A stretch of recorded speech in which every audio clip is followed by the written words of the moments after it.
Today I'm going to show you how to professionally retouch skin by using only the tools available in Lightroom.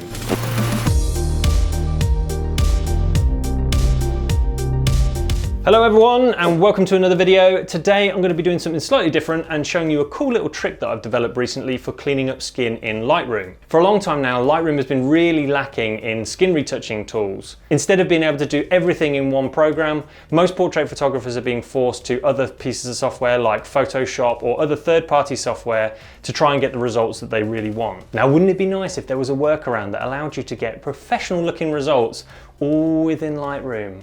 Just dream, just imagine.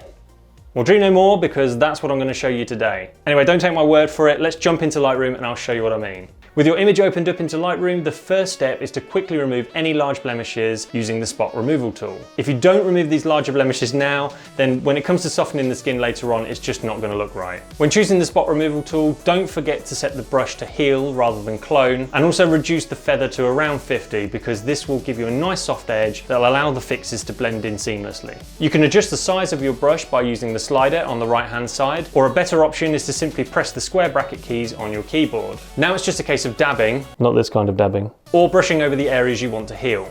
Okay, so with the main blemishes sorted, now it's time to actually soften the skin. And to do this, we're going to grab the adjustment brush. Then head down to the brush options and set the feather to around 50 and reduce the flow right down to 30.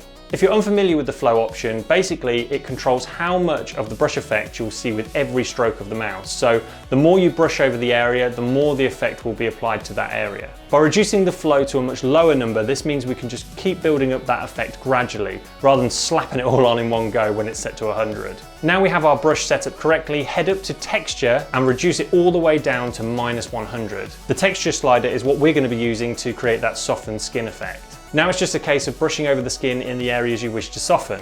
Don't worry if the effect looks a bit dramatic for now, because we're going to fix this in a moment. If you're struggling to see where you have and haven't brushed on your portrait, then try moving the color temperature slider all the way to the left. This will give the brush strokes a blue tint, making it much more obvious. You can then simply turn this off once you're finished by double clicking on the slider again or setting the value to 0. So just continue brushing over your portrait until you're happy. Remember, the more you brush over an area, the more it will soften the skin.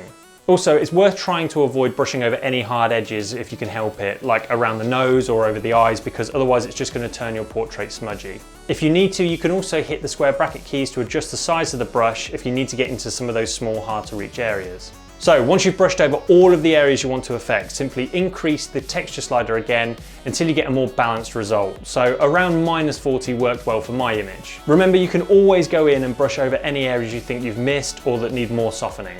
Are you sitting comfortably? Because now is the time for my secret sauce.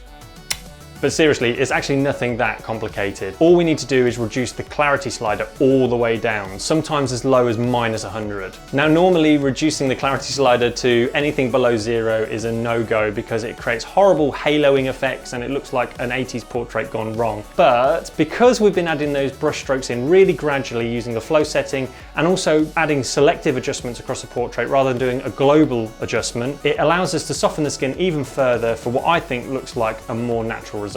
And hopefully, if you've done everything correctly, your portrait should look just as flawless as this. Anyway, I hope this technique has worked just as well for you as it has done for me. It's definitely something I'm going to be keeping in mind and applying to future portraits. Remember, if you've liked this video, please consider giving it a like and subscribing to the channel. But for now, thank you so much for watching, and I'll see you in the next video. Now, normally reducing the clarity slider to anything below 0 is a bad idea, because it creates horrible haloing effects that looks like something out of a bad 80s porno.